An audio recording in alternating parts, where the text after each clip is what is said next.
Good evening. How are you? We're doing a sit and talk because my cases and the weather got away from me today, so I didn't have a chance to talk earlier. I have a couple of things on my mind that I suspect is also on yours.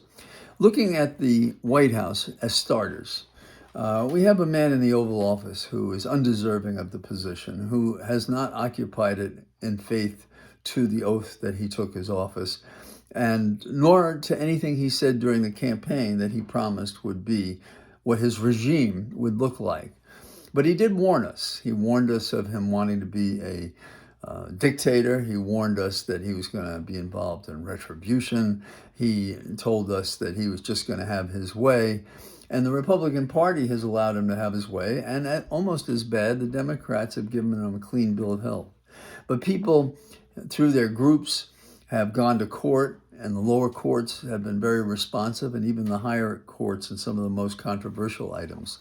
The public has shown itself twice with groups measuring first 5 million and then 7 million people protesting Trump in like 2,600 locations across the country.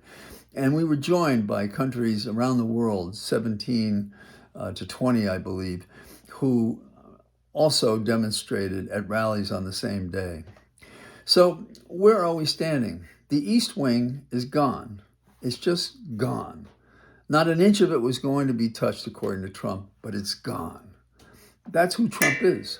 Trump is a liar of the first level. And it's always amazing to me when people actually talk on the talking head shows and the elected representatives do the same thing, as if what he says he's going to do, he does. And the only thing that you can ever rely on what he says, and forgive me for repeating it, I've said it before, is when it's an admission against his own interest. He tells us something he shouldn't tell us. So if instead of tearing down 1/3 of the White House, he spent some of the time trying to open the government again, that'd be close to his function, but that's not his function. It is as if his function is to destroy America in every way possible, domestically, internationally, in terms of the freedoms we have, standing armies. It goes on and on. The list goes, and you're familiar with it, and we've talked about it, and people are talking about it in the press, but nobody is fighting it. And for anyone else, the destruction of this historic part of the White House, that's a criminal act. The man on the street would say, "You mean you didn't ask questions first?" But that's sort of like what he's doing, he's killing, for all we know, fishermen off the coast of Venezuela and Colombia. So is this all to try to keep Epstein out of the news? And I think it is part of it. I don't know if it's all of it, because the president's offenses against civilization and decorum and the law and the Constitution are so vast. It's you would think that less than what he does would be sufficient just to keep Epstein out of the news, but you can't. It's there. And right now, it's the dead hand of one of the victims of Epstein and Maxwell, whose book has come out. Now, she committed suicide, so we're told. Others are suspicious of it. I don't know. I haven't seen the facts. I don't know the evidence. I could well imagine her, with the pressure she's been under, that she would want to she'd consider committing suicide. I may have her age wrong, but I want to say it's 44 or something like that. And when I say her, I'm talking about Virginia Giuffre, who was very active encouraging other victims to come forward. And she wrote a book, and it's Nobody's Girl. She's nobody's girl. And she worked on it for 4 years with an author who helped her. And she wrote chapter and verse about how she suffered, how she was a victim of the royals, how Epstein and Maxwell assaulted her, how they put her with Prince Andrew, who himself is involved in quite a desperate page 6 / gossip kind of coverage on a day-to-day basis of his relationship. So much so that the royal family is defrocking him as much as they can. And the question is, will he remain a prince? There's a story and there are photographs that we've seen that have Virginia on a yacht near Saint-Tropez.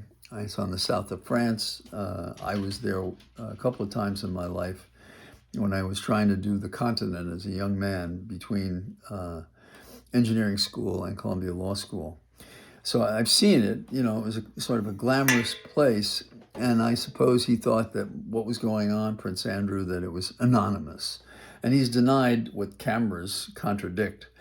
So, but this thing involving Epstein has crossed the pond, gone across the Atlantic, and is here. It's in America, and it's inescapable, and it must drive Trump absolutely crazy.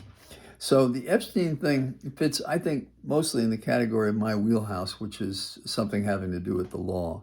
And we're talking about crimes, and we're talking about other people, and it remains the case that could you possibly trust any production from the Department of Injustice if they had 100,000 pages and they sent out agents to research all these pages? How can we possibly imagine that these haven't been tampered with? And that's why I think we have to look to the victims, and I think that's why we look to Virginia. Now, there are some other things going on, and so we have an attack on the West Wing and the East Wing and the White House by the occupation of Trump. We have the destruction of the East Wing by the occupation of Trump. We have him using cabinet officers to stave off a congressional session that would take us into the Epstein matter. And we have his vengeance thing in which he's using the Justice Department and his former employees to go after people. Comey, for example, is one of the people he's gone after. But you see, these guys are not disciplined, and the story to tell is a corrupt one about the administration and how it's going about its vengeance is mine, saith the Lord. So Trump believes him to be a descendant. He's the Jesus, the political Jesus for these people, which is as much a sacrilege as I could imagine, given the historic profile of the person Jesus without miracles and divinity and these kinds of things.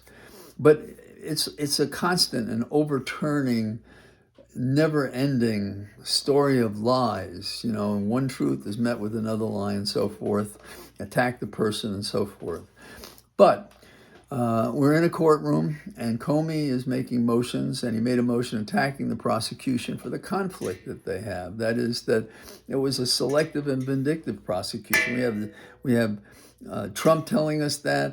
We have the relationship of the people in the Injustice Department who are prosecuting this. Now, and that's not the end of it. Senator Adam Schiff in California, they claim is being investigated. But that investigation is stalled. And why? Because the prosecutors don't think they have not have enough evidence to charge Schiff with anything. And the rest of that is that they went to the Justice Department, so-called, and they spoke to Deputy Attorney General Blanche, who had been defense counsel for Trump when he was prosecuted. And what they said, if you will, the team that's investigating Schiff, they said, we don't have enough to go forward. And so what do you think the Deputy AG Blanche told them? Keep on investigating. Like, if you just keep on doing it, you'll find something and force it. And that'll be similar to the kind of situation involving Comey. Now, we have Jack Smith, who did yeoman's work, putting together, from complicated facts and so forth, a line of attack and two different indictments against Trump. And he has studied and been interviewed a couple of times and has become more public. And he's called out the Injustice Department for what they're doing. And he says that the law can't be a lawfare, like warfare. It can't be that way. We can't respect the results. We cannot respect the process. We cannot believe that we should obey the law if the law is ignored by the people charged with enforcing it. And that is certainly what's going on when we're discussing Comey and discussing, Senator Schiff. And we have from New York as well, we have evidence that undercuts the charges against the New York AG, Letitia James. And one analysis of that is that the entire crime could amount to $800. And they're not even sure that is correct because the definition relied upon to question the amount of money that was the fraud is itself highly questionable, which is a very strong argument for not bringing the case. And, again, when we're talking about the New York Attorney General, we're talking about prosecuting her in Virginia, same place that Comey's being prosecuted, in Virginia. And some think that the prosecution of Bolton is better. Why? Because it's more complicated. I suspect that the agreements that were made when Bolton was writing his book, and yes, he should have talked about it at the time when it mattered historically to what was going on in the nation. But he held on to the information, put it in a book, and there was a settlement agreement as to what could be in the book or not. And some of the report on what the crime is about sounds like those items that were in the original draft book that were removed upon request that information might be classified in some fashion or other. So what we've accumulated here, and this is just a snapshot on a day-to-day basis, but as a snapshot, we basically have a man out of control. He is the man-child. It's all about me, me, me. It is this kind of, to go back to Lord Acton, how absolute power corrupts absolutely. And he is certainly in that position. And he has been emboldened by the fact that those who should oppose him aren't. They're not out there fighting against him. The Republican Party that went to Nixon and told him that this could not stand, that was a different Republican Party than this one that cowers before Trump. Could they have things against all of them? Why are they intimidated? Are they convinced by reports that for them, this isn't about the principle. This is not about the purpose of our government. It's about surviving and having, as I quoted Mel Brooks before, their phony baloney jobs. So day by day, we see things.